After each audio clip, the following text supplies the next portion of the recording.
할렐루야.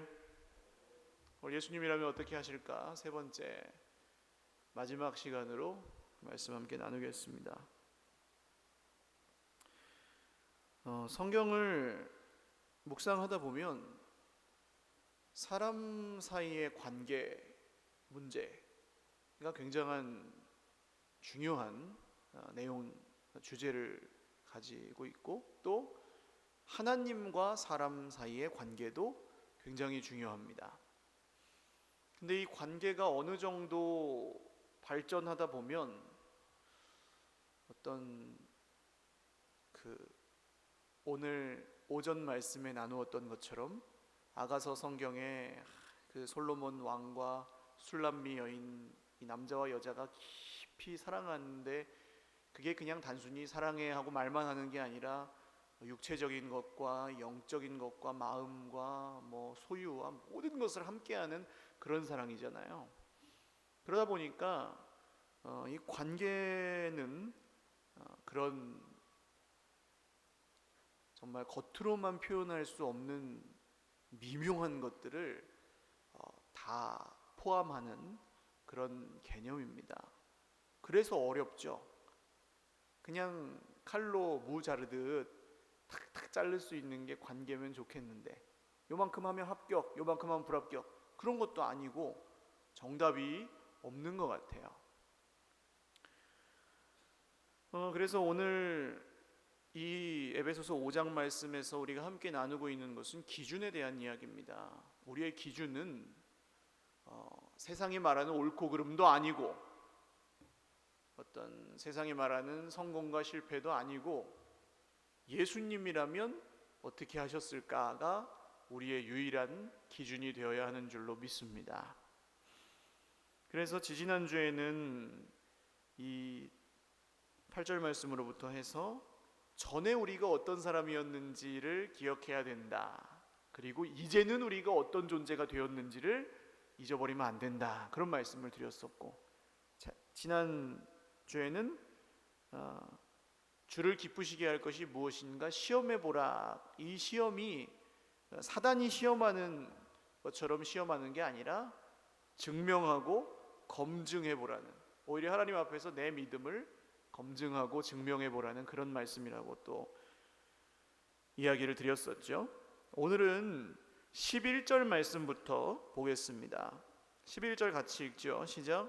너희는 열매 없는 어둠의 일에 참여하지 말고 도리어 책망하라. 세상에서도 그렇고 교회에서도 그렇고 열매는 굉장히 중요합니다. 근데 열매라고 하면 벌써 어떤 생각이 드세요? 좋은 열매, 나쁜 열매, 얼마나 많아졌나, 얼마나 커졌나, 좋아졌나, 나빠졌나, 이런 것들 생각하기가 쉽습니다. 그럴 수 있죠. 그게 척도가 될 수 있어요. 성적이 얼마나 올랐나, 이런 거요. 그런데 기준이 중요합니다.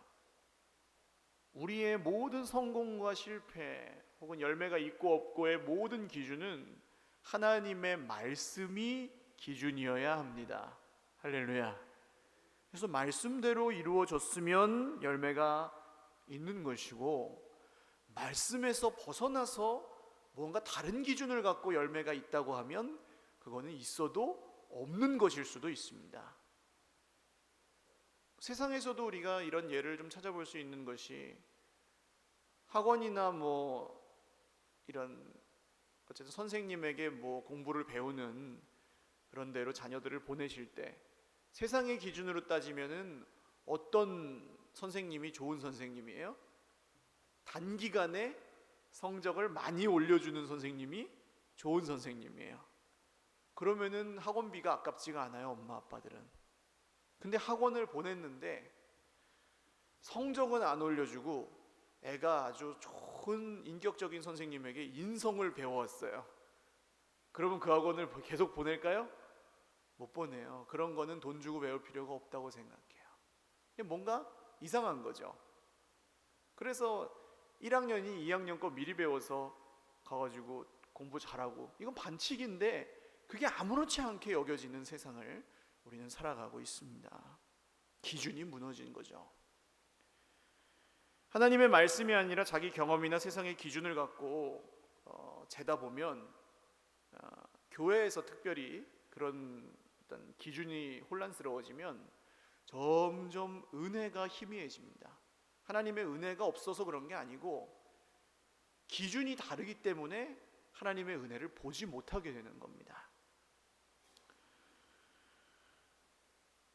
사도행전에 보시면 12장에 마가라는 사람이 바울과 바나바와 함께 전도 여행을 같이 갑니다.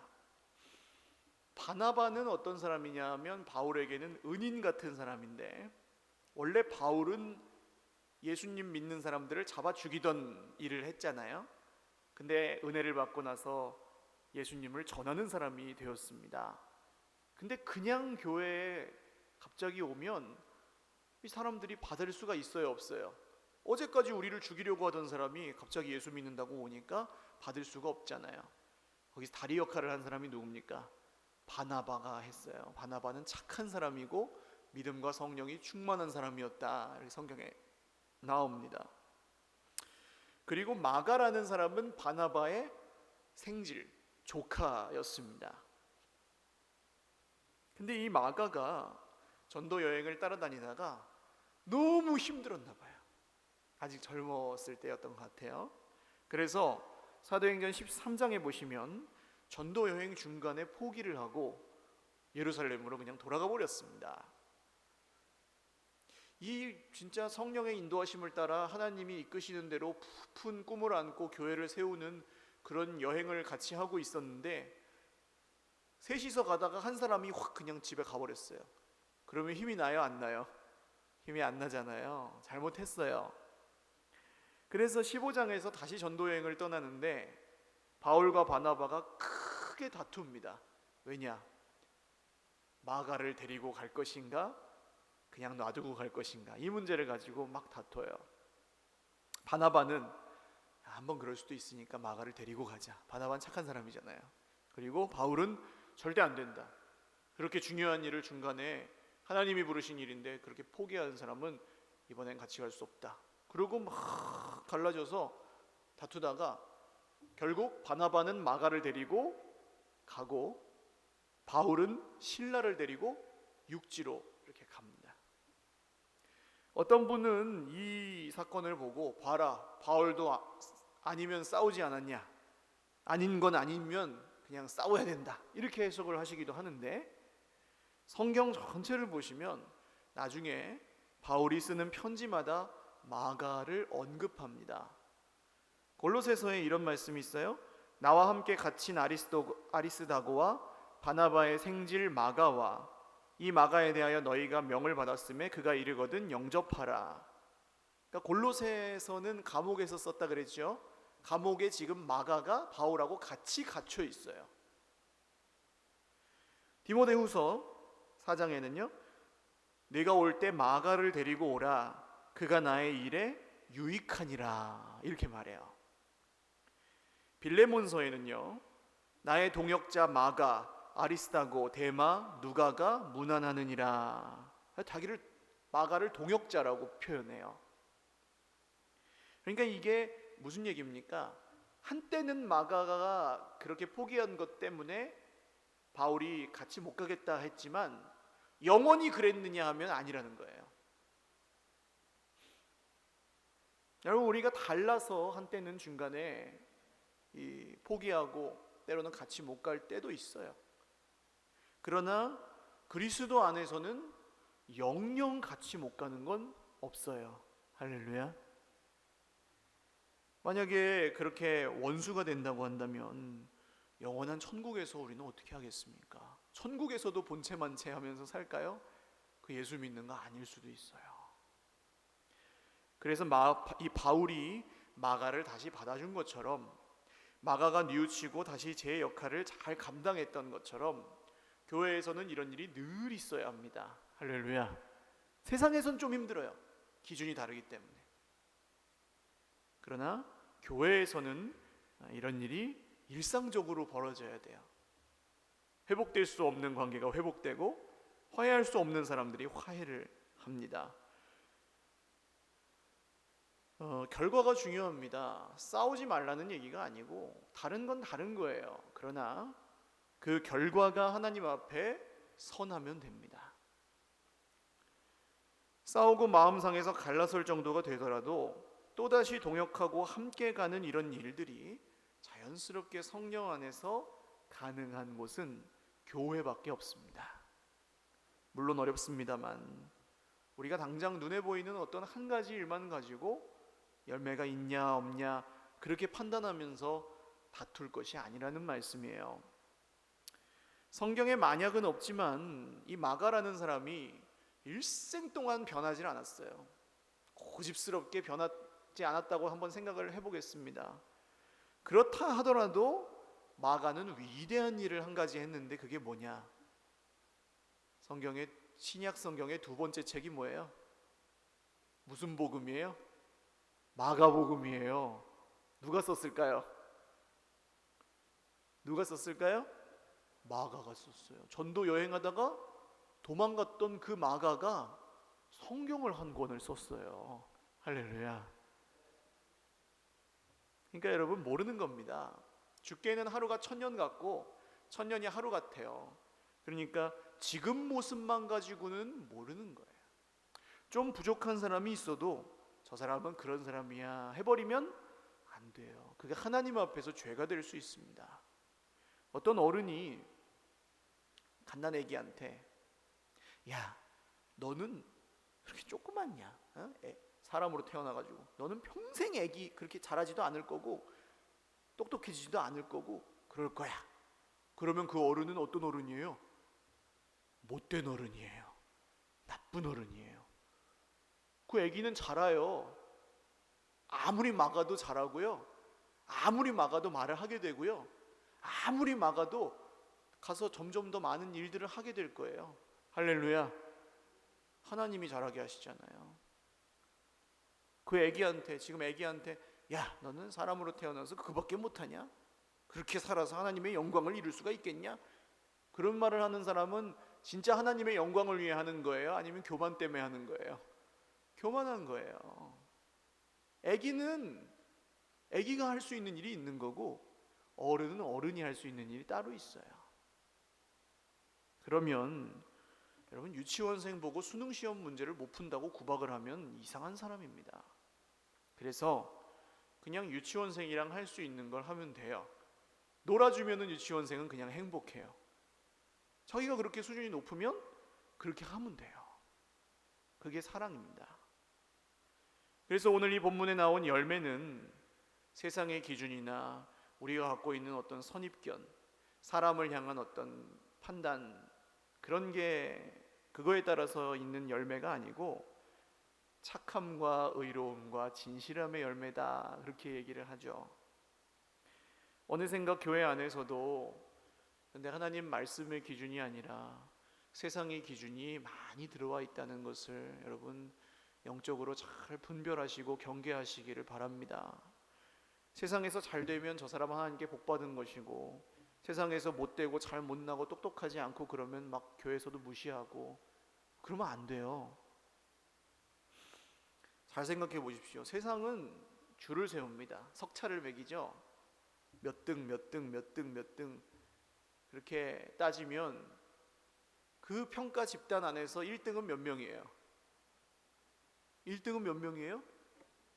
예, 한 명이에요. 공동 1등이 나올 수도 있지만 대부분은 한 명이 1등을 해요. 우리나라에 몇 명이 사는지 아십니까? 남한 국민들만 몇 명인지 아세요? 2015년 기준으로 5,106만 9,375명이래요. 그 중에 103만 정도가 고향 시민이고 그 50배가 넘는 사람들이 대한민국에 살고 있어요. 세계에서 28위래요. 그러면 그 중에 나는 몇 등쯤 될까요? 6만 9,375명 중에 이 세상 사람들이 말하는 복 받은 걸로 따지면 내가 몇 등이겠어요? 그런 겁니다, 여러분. 그럼 그 중에 1등은 예수 믿는 사람일까요? 안 믿는 사람일까요? 안 믿는 사람일 가능성이 크다고 봐요, 저는. 5천만 명 중에 1등 하려면 예수 잘 믿어가지고 1등 하기 어려워요. 돈 제일 많기 어려워요. 예수 잘 믿어서 세상에서 잘 나가기 사실 어려워요. 그러면 그거 어떻게 설명을 합니까? 그게 진짜 복입니까? 그래서 기준이 달라져야 됩니다. 사랑하는 여러분, 예수 믿는 것 자체가 복입니다. 할렐루야. 힘들고 어려울 때 다른 거 생각 안 나고 예수님 먼저 생각나면 그게 이미 복인 줄로 믿으시기를 바랍니다. 그리고 도와주시죠. 함께 하시죠. 그래서 우리가 이 땅에서 먼저 고민해야 될 것은 얼마나 많이, 얼마나 좋게, 얼마나 크게 이런 열매가 아니고 얼마나 성경적으로, 할렐루야, 얼마나 하나님의 뜻대로, 아멘, 이걸 기준으로 삼으셔서 살아가시기를 주님의 이름으로 축원합니다. 그럼 열매는 자연스럽게 맺히게 되어 있어요. 세상에 복이 필요 없다고 하는 말씀이 아니에요. 순서를 말씀드리는 겁니다. 그래서 열매 없는 어둠의 일에 참여하지 말고 도리어 뭐 하라고 했습니까? 책망하라고 했어요. 근데 이 단어가 다른 본문에서는 뭐 책망하다, 바로잡다 이런 뜻일 수 있는데 여기서는 뜻이 달라요. 책망하다는 뜻보다 드러내다 그런 뜻입니다.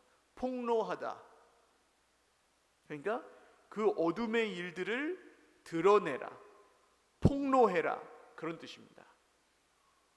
책망이라고 해석을 하면 내가 어떤 어둠을 볼 때 그 어둠의 일에 참여하는 사람을 판단하고 책망하고 정죄하라는 그런 얘기로 볼 수가 있는데 그렇지 않아요.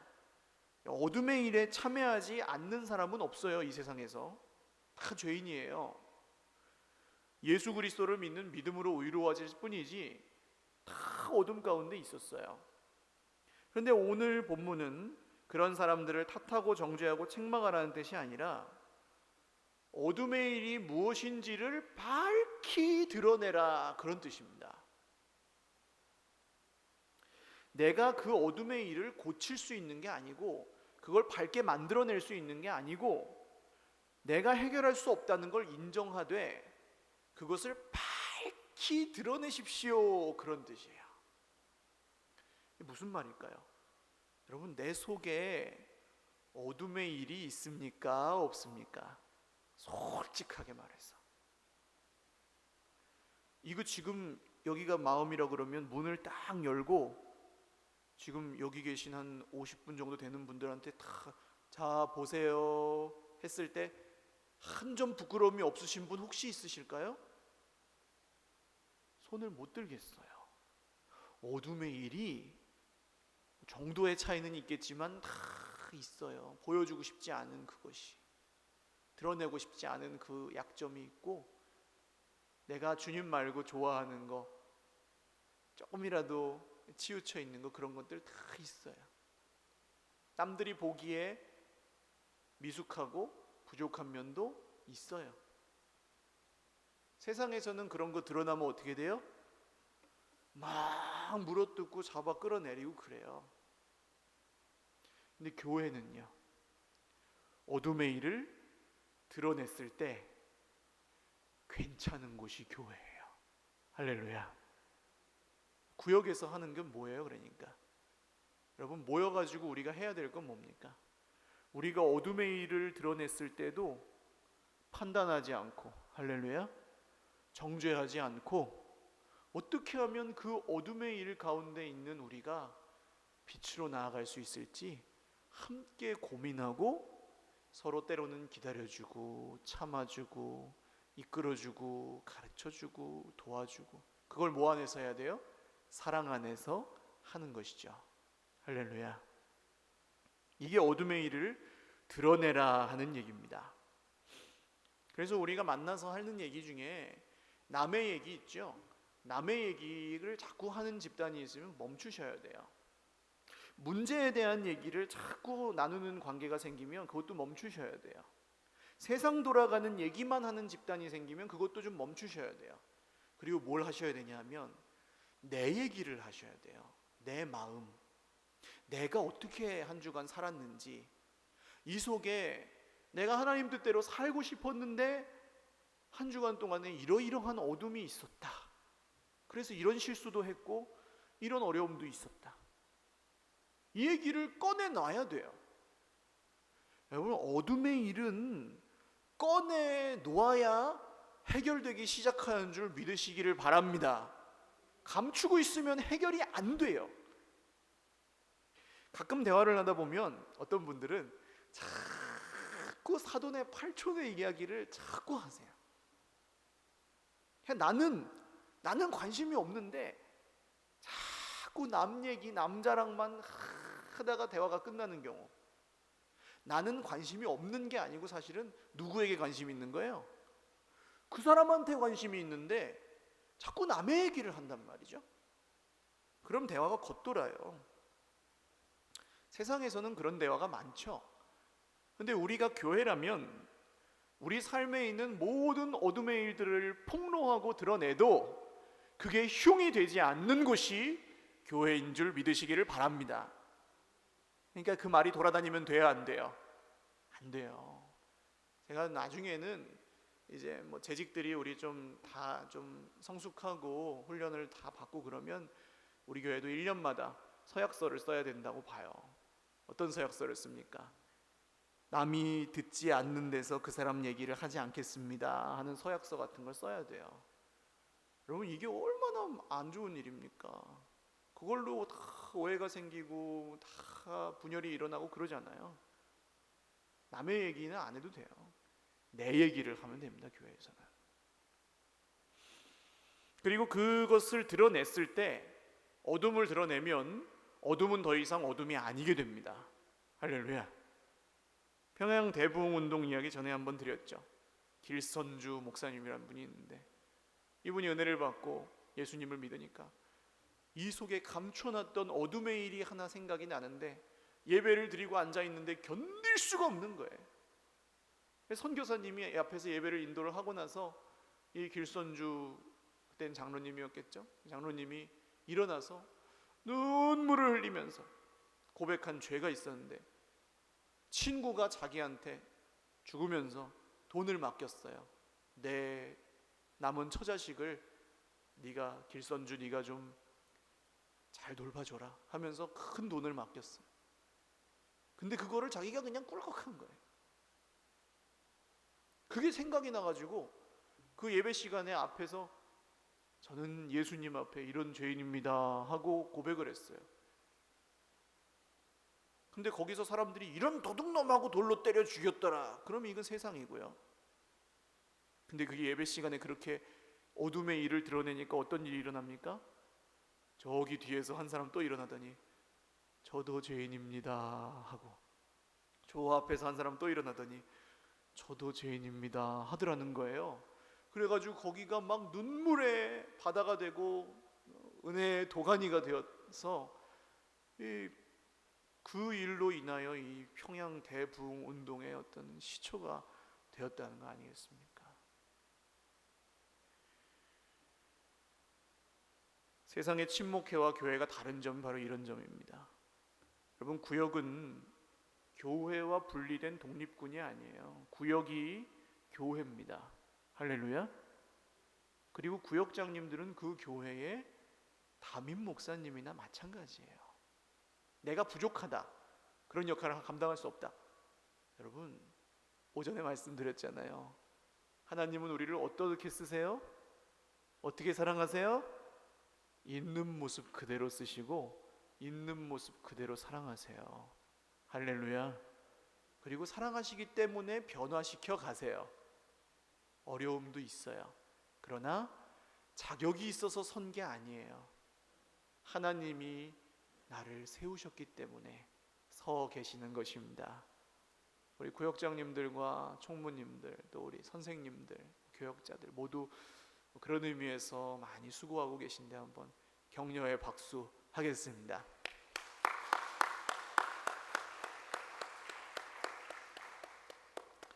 그래서 이 구역과 교회가 분리되는 게 아니고요, 구역이 교회입니다. 서로 교회를 떠나지 못하게 붙잡고 비위 맞추고 감시하고 그런 것도 아니에요. 구역에서는 서로가 서로의 어둠을 좀 편하게 그대로 있는 그대로 드러낼 수 있고, 또 그것을 정죄하지 않고 함께 서로를 위해 울어줄 수 있는 그런 분위기만 돼도 괜찮은 거예요. 그러면 떠나라고 해도 안 떠나요.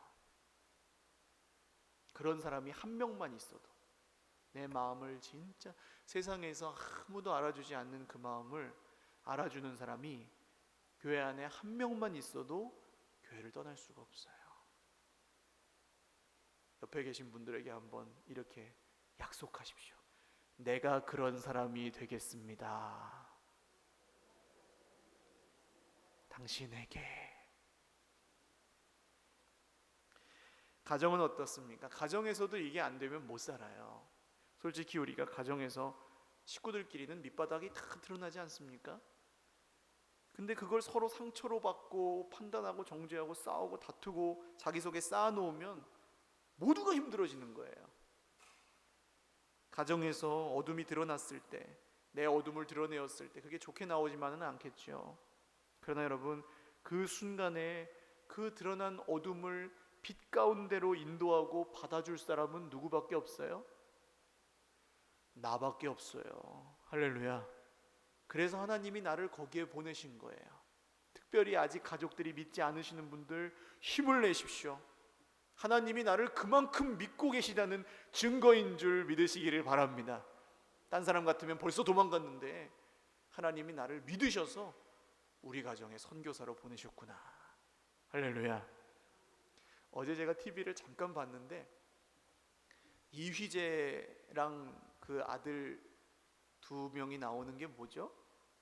슈퍼맨이 돌아왔다라는 프로그램인가요? 거기에 이휘재 씨랑 아들 쌍둥이 두 명이랑 가요 무대에 올라가가지고 노래를 하더라고요. 그게 왜 그랬냐 하면, 아버지가 계신데, 이휘재 씨의 아버지가 연세가 많으신데 거동을 못 하셔서 집에만 계신대요.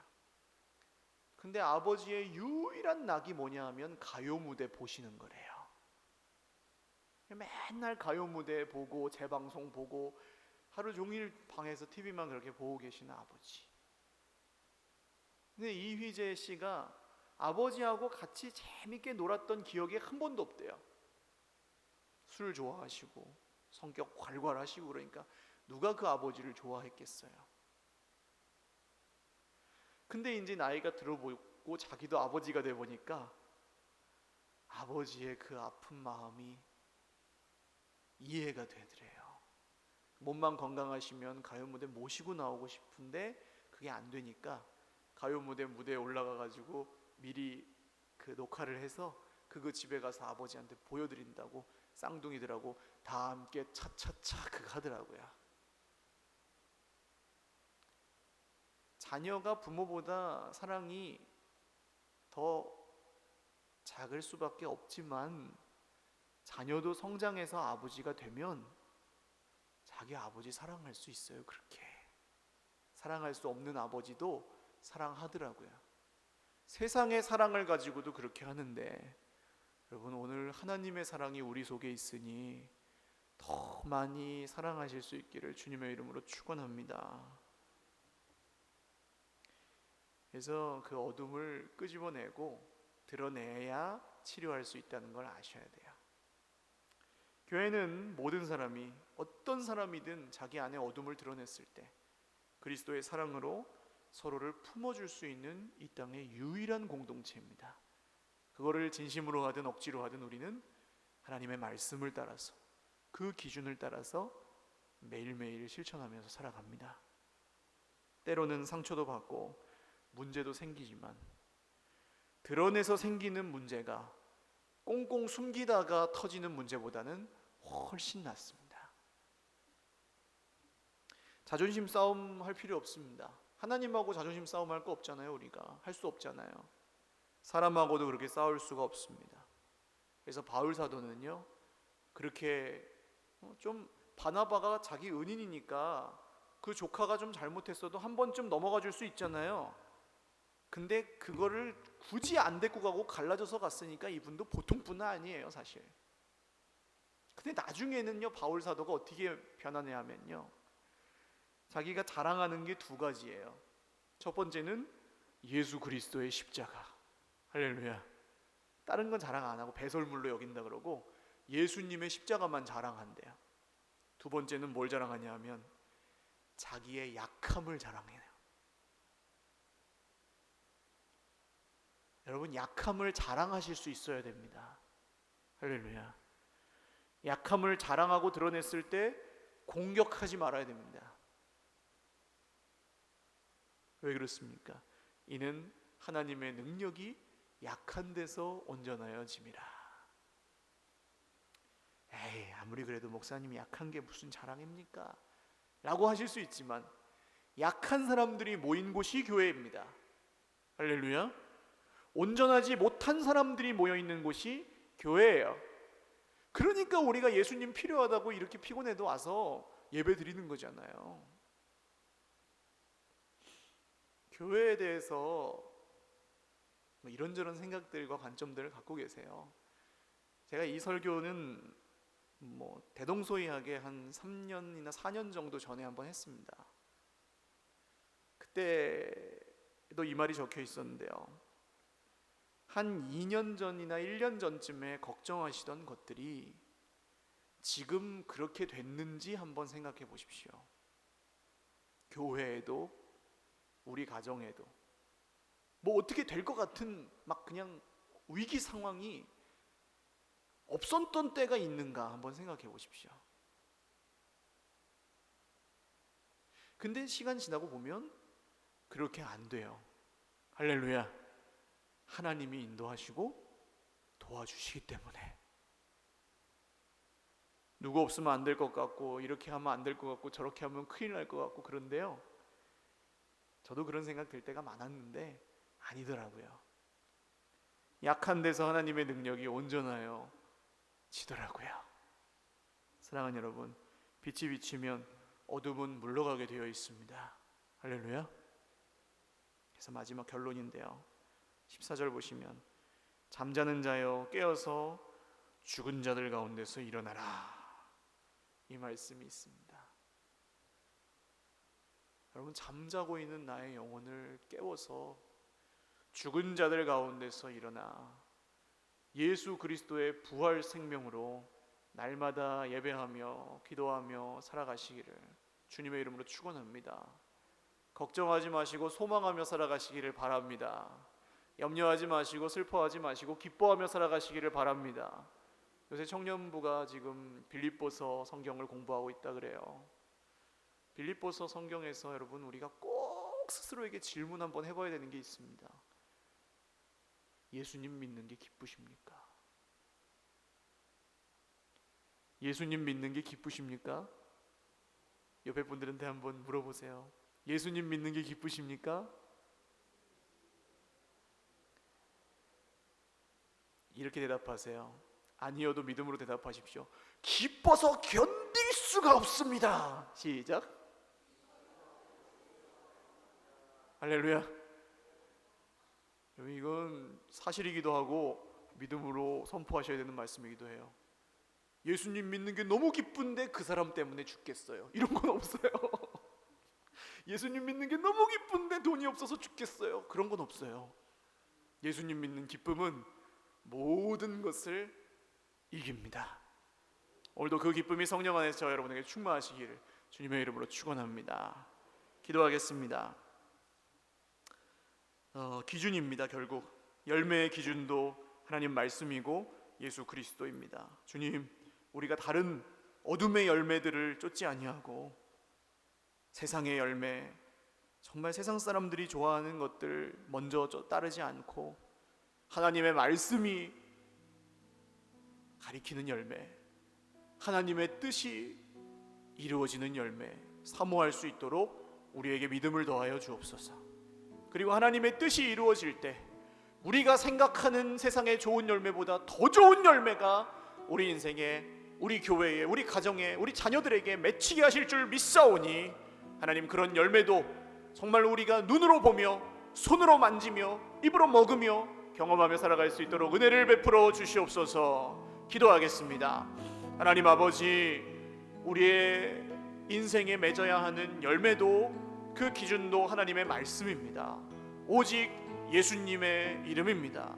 주님, 오늘 열매 없는 어둠의 일들에 참여하지 말고 그 어둠을 밝히 드러내라고 하시는 말씀 앞에서 주님, 내가 나의 속에 있는 어둠을 드러냈을 때 책망당하지 않는 곳 교회밖에 없습니다.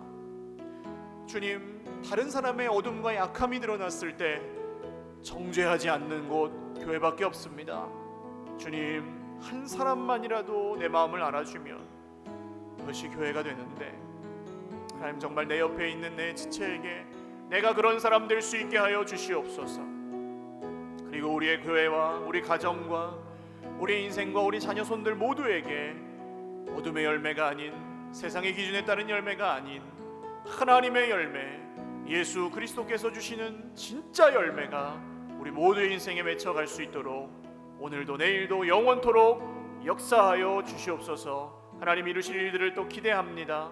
구역마다 이런 회복이 일어나게 하시고, 부서마다 이런 회복이 일어나게 하시고, 생기지 않은 일 때문에 걱정하는 두려움 없게 하시고, 염려 없게 하시고, 언제나 예수님 믿는 게 기뻐서 견딜 수 없는 하나님의 백성들, 성도로 든든하고 굳건하게 살아갈 수 있도록 인도하여 주시옵소서. 좋으신 하나님, 감사합니다. 우리 속에 이전에는 우리가 어둠에 속한 자였더니 이제는 값없이 주신 예수 그리스도의 은혜로 말미암아 빛의 자녀가 되었습니다.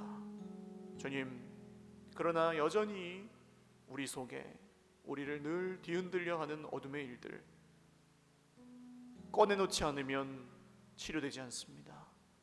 먼저 우리 공동체가 우리 속에 있는 어둠을 드러내었을 때 판단하지 않고 정죄하지 않는 공동체 되게 하여 주옵소서.